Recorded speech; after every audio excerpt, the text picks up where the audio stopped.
I'm down in the woods today. I'm travelling light.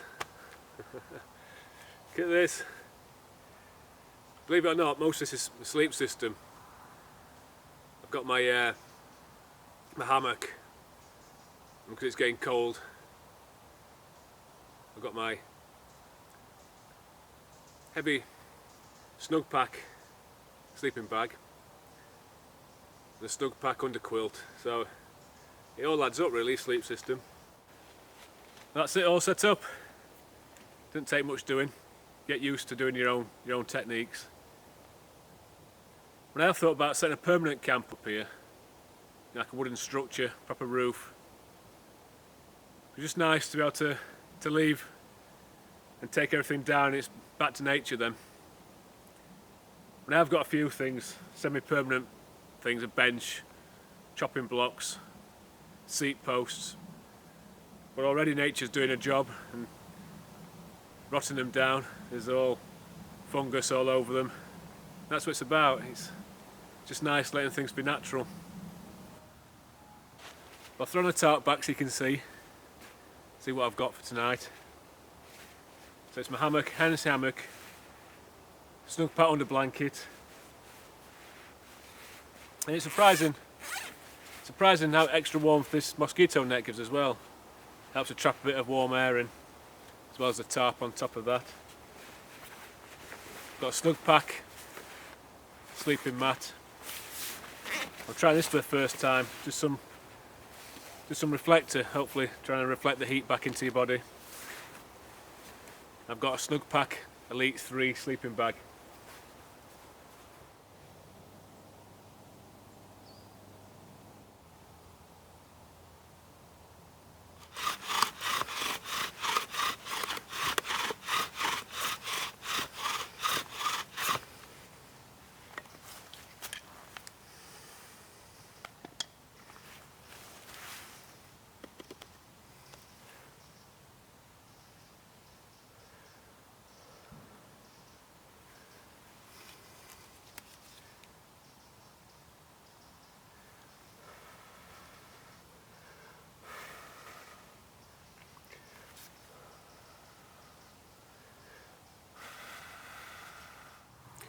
I don't know if I made that look easy or not.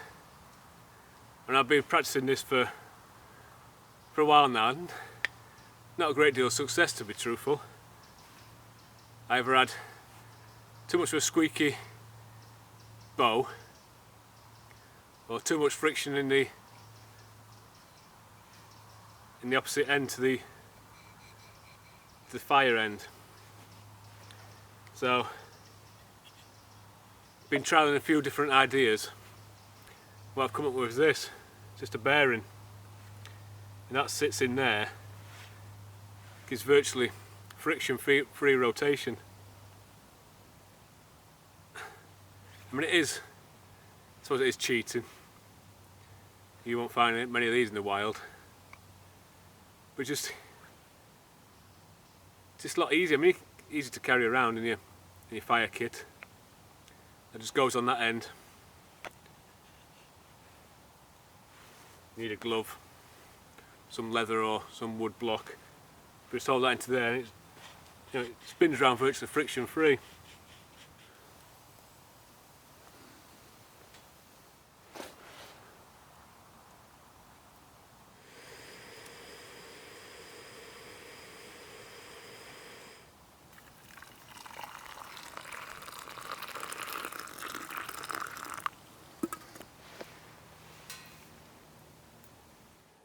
Just got back from the badgers, didn't see anything. Heard a monkjack calling, lots of owls, but nothing about really, so I'm going to get something to eat, a cup of tea, and call it a night. It's hard to believe it's only 8 o'clock. Just having a corn burger and gammon steak, a cup of tea.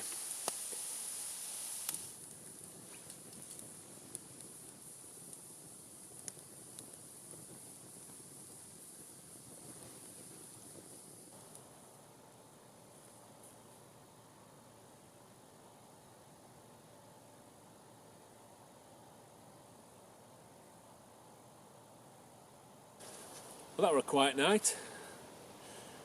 Didn't see much. Had 2 walks round, one about 8 and one about 4 this morning. Nice moon, but that's for animals. Heard a fox, lots of owls about, saw a rabbit in the distance, but didn't get much on camera. Got a couple of triggers on the camera trap, so hopefully they might got something. But I had a couple of encounters with tawny owls last night. They were calling all around me. And I've got a tawny owl call for this time of year. So I did that, and 3 or 4 came over. One really came close, running up in the trees just above me. So the call is.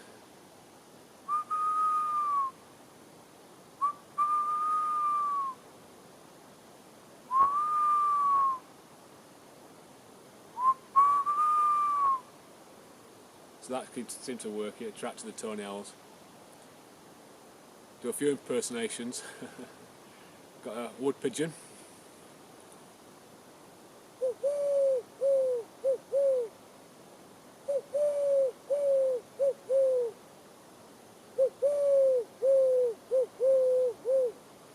That works, that calls down a few pigeons.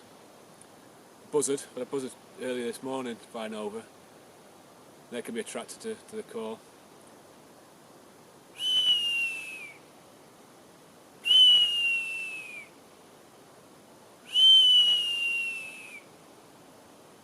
They come down to see what happens. It also sets the blue tits and great tits off there. They hear that and sound an alarm call going. Calling now.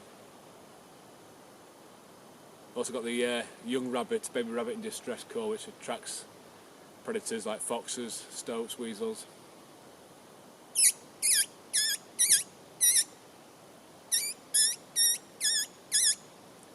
Surprising how close foxes get to you when you do that. Deer, I think certain animals like deer, the curious noises.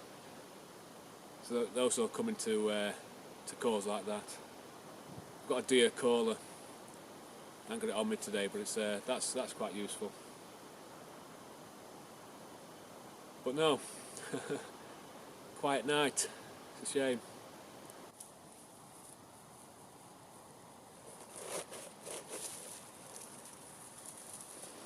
The signs that deer have been about. It's a few days old, this. A week or 2 old.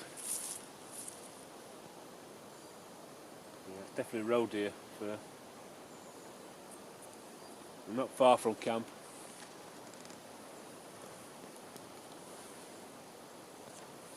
The camp's just there. So they are quite close.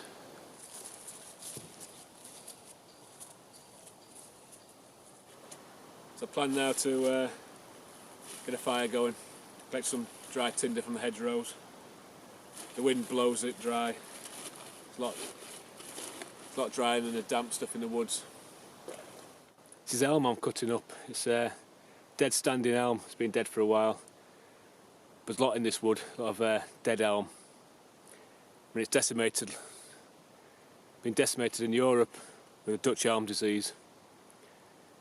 The young ones seem to be okay, but they get to about 20 years old and the fissures in the bark open up and the Dutch elm beetle can get in there and lay its eggs.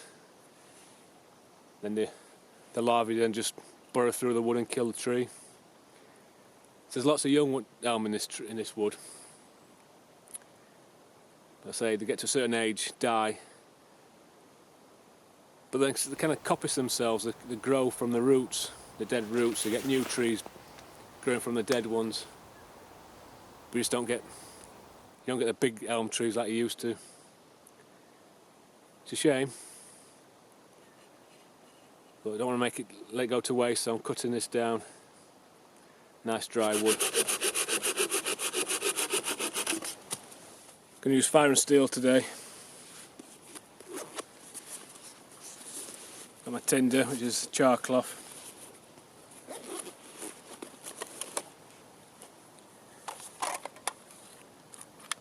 fire and steel.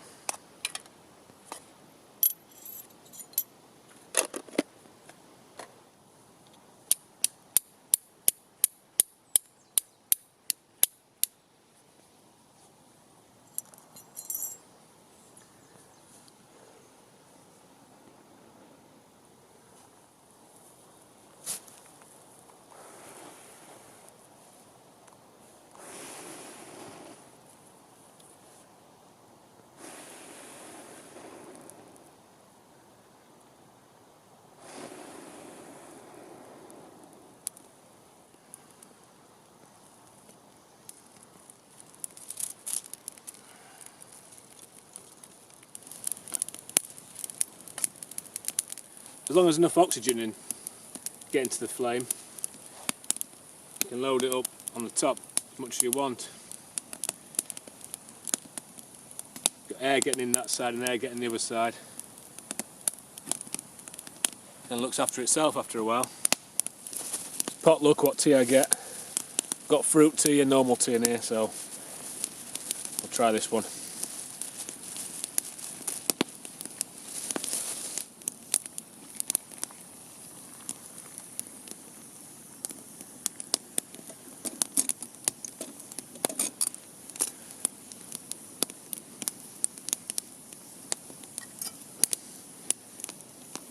Hey, it's fruit tea.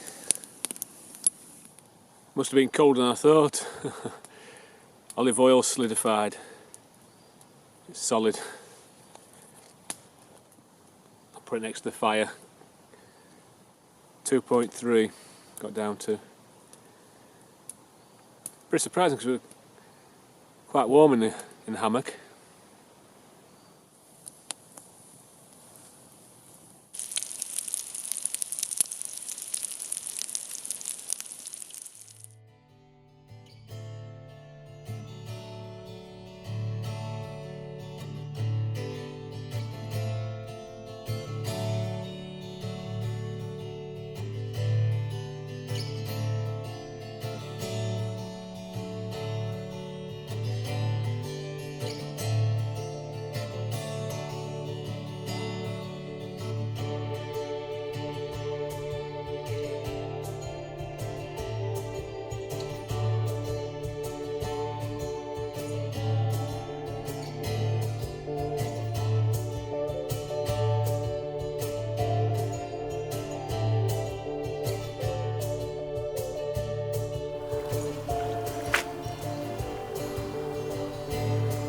Whoa.